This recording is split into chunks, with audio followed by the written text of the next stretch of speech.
अनसुने किस्से के इन पलटते हुए पन्नों में आज हम आपको 70-80 के दशक की बेमिसाल अदाकारा रामेश्वरी से जुड़ा सच बताने जा रहे हैं। आखिर कैसे इतनी मशहूर हीरोइन का करियर एक पल में तबाह हो गया था, आप जानकर चौंक जाएंगे।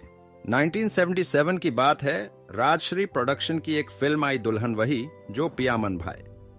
फिल्म में पहली बार एक सांवली और साधारण से चेहरे की एक्ट्रेस को लिया गया। फिल्म ने हिंदी सिनेमा में रिलीज होते ही तहलका मचा दिया था। साथ ही वो अभिनेत्री फर्श से सीधा अर्श पर जा पहुंची थी। ये अभिनेत्री और कोई नहीं बल्कि रामेश्वरी हैं, जिनकी पहली ही फिल्म ने कमाल कर दिया था।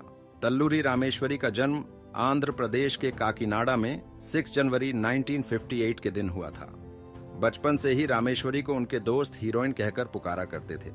बस उनका सपना भी सिनेमा ही बन गया। सोचने वाली बात है कि आंध्र प्रदेश की लड़की बम्बई फिल्मों में कैसे पहुंच गई। असल में रामेश्वरी बस अपनी पढ़ाई पूरी होने का इंतजार कर रही थी। पढ़ाई पूरी होते ही उन्होंने सीधा पुणे का रुख कर लिया। यहां आकर film and television institute of India में दाखिला ले लिया।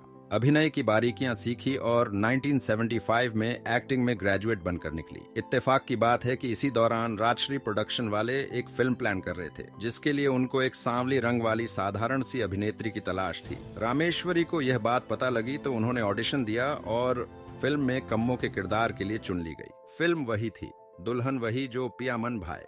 पहली ही फिल्म से रामेश्वरी ने सफलता के सारे रिकॉर्ड तोड़ डाले।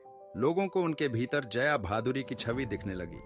रामेश्वरी ने इसी साल तेलुगु फिल्म सीता मां लक्ष्मी के लिए सर्वश्रेष्ठ अभिनेत्री का फिल्म फेयर अवार्ड भी जीत ली। 1978 में मिथुन के साथ आई उनकी फिल्म मेरा रक्षक भी हिट हो गई। ये वो दौर था जब इंडस्ट्री में रामेश्वरी के नाम का खौफ बड़ी बड़ी हीरोइन में होने लगा था। अभिनेत्रियां उनकी सफलता से हैरान थीं। रामेश्वरी उस दौर की छोटी बड़ी सभी हीरोइन के लिए अचानक से खतरा बन गई थी। डायरेक्टर, प्रोड्यूसर भी उनको हाथों हाथ फिल्मों के लिए साइन करते जा रहे थे।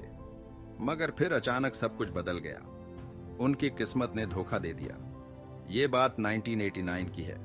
एक फिल्म बन रही थी, सुनैना। इस फिल्म में रामेश्वरी को अंधी लड़की का किरदार निभाना था। एक दिन शूटिंग के दौरान की बात है, उनको घोड़े पर बैठकर सवारी करनी थी। सब कुछ ठीक चल रहा था कि अचानक रामेश्वरी घोड़े से गिर गई और उनकी एक आंख से खून बहने लगा। वहां तहलका मच गया। अभिनेत्री को इलाज के लिए अमेरिका भेजा गया। वहां डॉक्टरों ने कहा कि ऑपरेशन के लिए 9 महीने का इंतजार करना होगा। इसके बाद उनकी आंख का ऑपरेशन तो हो गया, मगर उनकी एक आंख छोटी हो गई।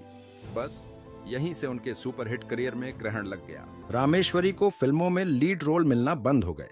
डायरेक्टर उनको साइड हीरोइन के किरदार देने लगे। अदाकारा के पास भी कोई विकल्प नहीं बचा था। ऐसे में उन्होंने साइड रोल करने शुरू कर दिए। हीरो की बहन, भाभी, मां से लेकर हीरोइन की दोस्त या बहन जैसे किरदार ही अब उनको मिलते थे। धीरे धीरे लीड हीरोइन की लाइन से ही वो बाहर हो गई और उनका करियर बर्बाद हो गया। रामेश्वरी की बदकिस्मती ये भी थी कि उनको दूसरी साउथ हीरोइन के जैसे बड़े बड़े अभिनेताओं के साथ लीड हीरोइन के रूप में फिल्में मिली ही नहीं, वरना हो सकता है कि उनका करियर अचानक यूं बर्बाद ना होता। रामेश्वरी की यादगार फिल्मों की बात की जाए तो इनमें आशा फिल्म में माला के किरदार के लिए उनको सर्वश्रेष्ठ सह अभिनेत्री के फिल्मवेयर अवार्ड के लिए नॉमिनेट किया गया था। वही राज किरण के साथ उनकी 3 फिल्में मान अभिमान, साजन, मेरे मैं साजन की और वक्त वक्त की बात भी काफी यादगार रही। अग्नि परीक्षा फिल्म में अमोल पालेकर के साथ भी उनको काम करने का मौका मिला।